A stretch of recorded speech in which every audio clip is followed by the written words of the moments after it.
കോഴിക്കോട് നിന്നുള്ള ഹജ്ജ് യാത്രക്കാരുടെ അധിക നിരക്കുമായി ബന്ധപ്പെട്ട് ആശ്വാസകരമായ തീരുമാനം ഉണ്ടാകുമെന്ന് പ്രതീക്ഷിക്കുന്നതായി കേരള ഹജ്ജ് കമ്മിറ്റി ചെയർമാൻ ഹുസൈൻ സഖാഫി ചുള്ളിക്കോട് അറിയിക്കുന്നു. നിരക്ക് കുറയ്ക്കണമെന്ന ആവശ്യമുന്നയിച്ച് കേരള സർക്കാരും ഹജ്ജ് കമ്മിറ്റിയും കേന്ദ്രമന്ത്രിമാരുമായി നിരന്തരം ബന്ധപ്പെട്ട് വരികയാണെന്നും റിയാദിൽ അദ്ദേഹം 24 പറഞ്ഞു.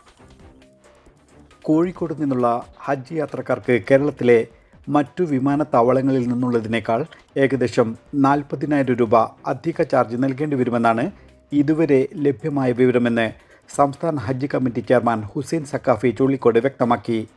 കോഴിക്കോട് വിമാനത്താവളത്തിലെ സാങ്കേതിക പ്രശ്നങ്ങളെ തുടർന്നുള്ള അധിക ചെലവുകളാണ് നിരക്ക് വർധനവിന് വിമാന കമ്പനികൾ കാരണമായി പറയുന്നത്. യാത്രക്കാരെ ഏറെ പ്രയാസത്തിലാക്കുന്ന ഈ പ്രശ്നത്തിൽ ബന്ധപ്പെട്ട അധികൃതരിൽ നിന്ന് ആശ്വാസകരമായ തീരുമാനം ഉണ്ടാകുമെന്ന് തന്നെയാണ് പ്രതീക്ഷിക്കുന്നതെന്നും അദ്ദേഹം അറിയിച്ചു. നമുക്ക് വിമാന കമ്പനികൾ കോട്ട് ചെയ്ത റേറ്റിനെ സംബന്ധിച്ചുള്ള പ്രാഥമിക സൂചന ലഭിച്ചപ്പോൾ തന്നെ കേരള ഗവൺമെൻറ്റും അതുപോലെ തന്നെ ഹജ്ജ് അഫേഴ്സ് കൈകാര്യം ചെയ്യുന്ന മിനിസ്റ്ററും ഹജ്ജ് കമ്മിറ്റിയും ഒക്കെ ബന്ധപ്പെടേണ്ട എല്ലാ കേന്ദ്രങ്ങളിലും നിരന്തരം ബന്ധപ്പെട്ടുകൊണ്ടിരിക്കുകയാണ്.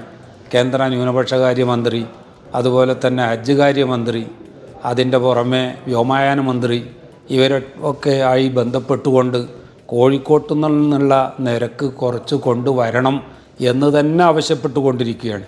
ഇപ്പോഴും സമ്പൂർണ്ണമായി നമ്മൾ പ്രതീക്ഷ കൈവിട്ടിട്ടില്ല എന്ന് തന്നെയാണ് നമുക്ക് പറയാനുള്ളത്.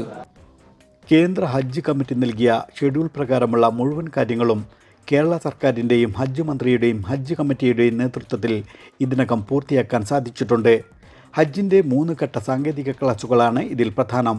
പല സംസ്ഥാനങ്ങൾക്കും ഇതിൻ്റെ 1-ാം ഘട്ടം പോലും പൂർത്തിയാക്കാൻ സാധിക്കാത്ത സാഹചര്യമാണുള്ളത്. മാത്രവുമല്ല, കേരളത്തിലെ 3 പുറപ്പെടൽ കേന്ദ്രങ്ങളിലും ഭക്ഷണ വിതരണവുമായി ബന്ധപ്പെട്ട കരാർ നടപടികൾ ഏതാണ്ട് പൂർത്തിയാക്കി കഴിഞ്ഞു. ഷെഡ്യൂൾ പ്രകാരമുള്ള മറ്റു മുന്നൊരുക്കങ്ങൾ കൃത്യമായി നടത്തിവരികയാണ്.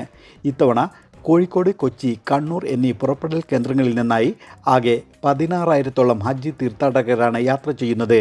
ഇതിൽ 5,000-ലധികം പേർ വീതം കൊച്ചി, കോഴിക്കോട് എന്നിവിടങ്ങളിൽ നിന്നും 4,000-ഓളം പേർ കണ്ണൂരിൽ നിന്നുമാണ്. ഇവർക്ക് ആവശ്യമായ എല്ലാ സൗകര്യങ്ങളും സംസ്ഥാന ഹജ്ജ് കമ്മിറ്റിയുടെ നേതൃത്വത്തിൽ ചെയ്തു വരികയാണെന്നും അദ്ദേഹം അറിയിച്ചു. ഇസ്മായിൽ പയ്യോളി, 24, റിയാദ്.